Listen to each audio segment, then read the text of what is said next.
News. Antonio, ben ritrovato su Radio Rossonera. Ciao ragazzi, ciao a tutti. Ciao Antonio, è arrivata l'ottava firma, oserei dire, per questo calciomercato del Milan, perché mercoledì arriverà a Milano anche Musa. È un Milan veramente super attivo in quest'estate. Sì, un Milan che ha praticamente rivoluzionato la squadra, 8 gli acquisti, non escludo almeno altri 2-3 di ingressi, di arrivi, quindi si potrebbe arrivare praticamente a 11 giocatori, quasi una squadra intera di acquisti.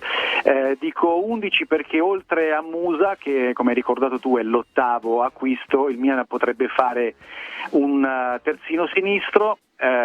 Ovviamente se parte Ballo Touré, in questo momento sta ancora decidendo, ma la pista a Bologna sembra essere quella più calda.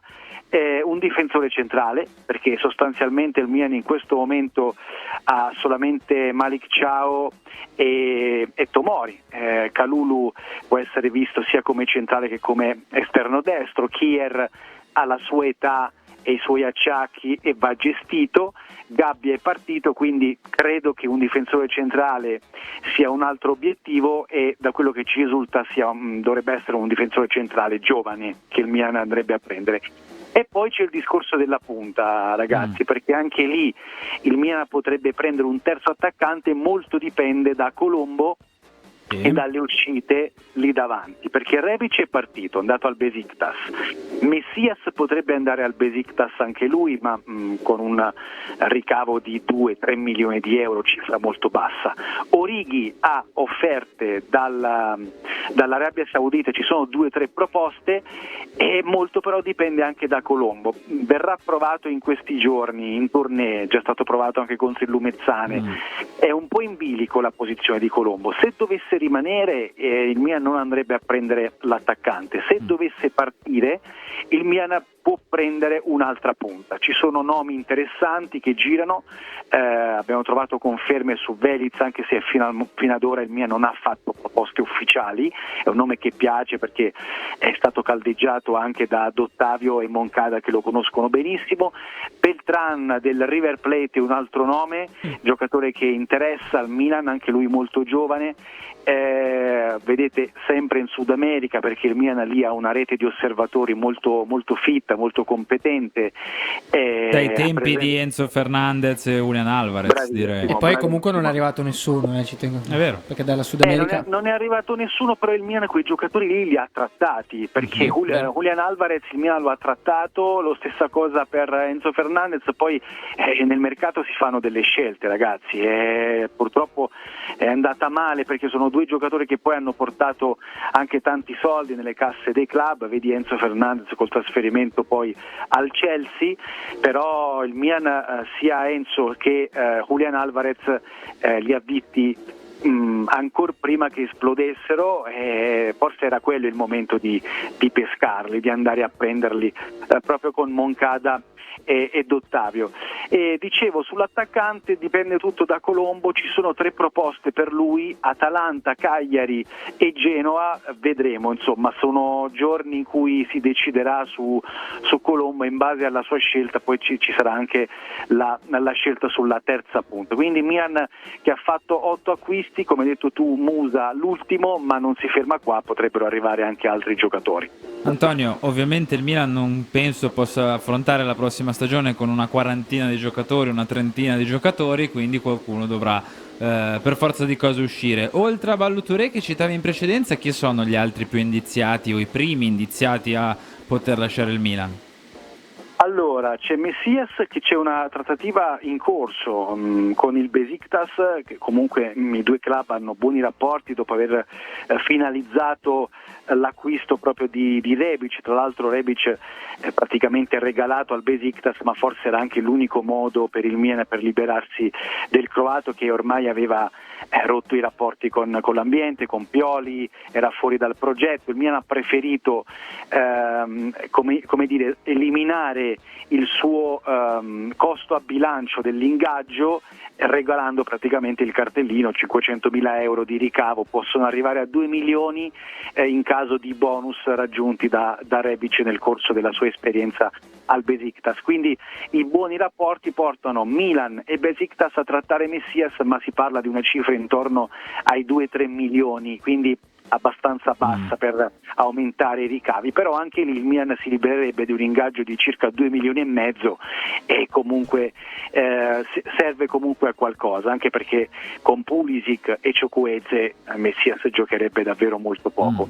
L'altro giocatore in partenza è Ballo Touré, l'abbiamo detto, c'è il Bologna, il Fulham pista che si è un po' raffreddata, Gabbia è già partito, c'è Adli, attenzione, anche ecco. ad Adli, perché poi ragazzi su Adli i tifosi giustamente dicono: ma perché il mister non lo vede, perché non gioca mai? C'è sempre un po' quell'alone di mistero, no? Su Yassin Adli, e evidentemente visto che ormai Pioli lo vede da un anno sia a Milanello sia durante le partite che in tournée in questo momento, quindi da un anno intero lo ha sotto gli occhi e non lo sfrutta, ci sarà un motivo, quindi evidentemente non lo vede, e per questo è sul mercato. E sul mercato ci sono diversi interessamenti. Da quello che ci risulta fino ad ora sono arrivate delle richieste di informazione, cioè il Lille ha chiesto informazioni al Milan sulla situazione di Yassin Adli, ma non ha fatto proposte concrete, non sono arrivate le famose PEC con le offerte in via Aldo Rossi. Quindi il Lille, c'è anche il Siviglia, oggi è uscito fuori anche la voce dell'Ajax, però vedete si muove qualcosa attorno ad Adli che dovrebbe partire in prestito. E poi c'è il caso De Ketelare, forse il caso più importante, perché in base ad un'uscita di De Ketelare il Milan potrebbe avere anche un extra budget, chiamiamolo così, per il mercato. Però fino ad ora su De Ketelare non è che stanno arrivando offerte concrete, anche qui contatti, telefonate oppure richieste di prestito più che altro per De Ketelare, come per esempio il PSV Eindhoven, però poi non si va oltre, quindi bisogna un attimo capire se queste proposte si tramuteranno poi in affari concreti. C'è da dire, e chiudo su De Ketelare, che il giocatore al momento vorrebbe rimanere. Sì, vorrebbe rimanere perché il primo anno è andato male e magari spera che il secondo anno possa essere quello giusto, ma magari ce lo auguriamo anche noi, perché il Milan così guadagnerebbe un giocatore in più per questa nuova stagione.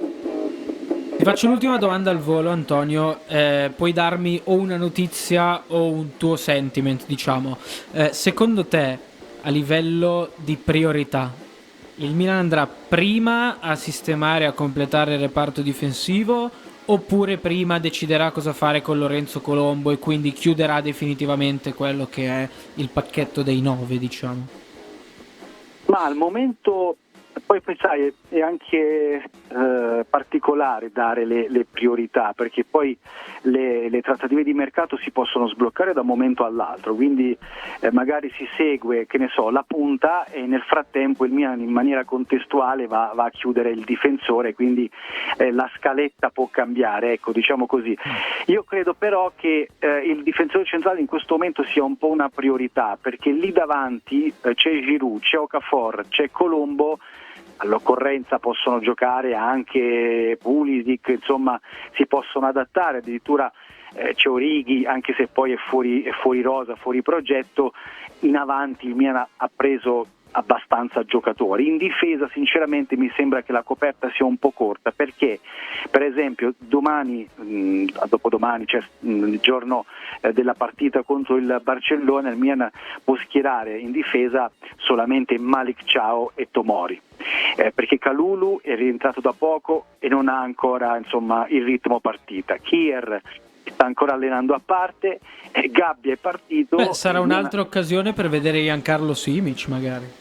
Esatto, bravo, però sai, parliamo comunque di un giocatore giovane, di un Primavera che si sta lanciando ora in questa tournée del Milan in America. Io credo che il Milan, se vuole davvero rinforzare la difesa, dovrebbe andare su un giocatore un po' più pronto. Poi è ovvio, Simic può fare la spola tra la Primavera e la prima squadra, così come credo che lo farà Jimenez, giocatore preso dal Real Madrid, bravo, in prestito, con diritto di riscatto e contro riscatto per il Real Madrid. Lui dovrebbe partire con la Primavera di Abate, ma all'occorrenza potrebbe anche essere chiamato in prima squadra, anche se poi sulla fascia destra il Milan ha Calabria, ha Florenzi, lo stesso Kalulu, lo sappiamo, può giocare lì, quindi insomma sulla destra al momento sembra che il Milan non debba fare investimenti in quella corsia lì. Antonio, grazie mille, buona giornata, buon lavoro, e ci risentiremo credo per i giorni dell'inizio del campionato più o meno.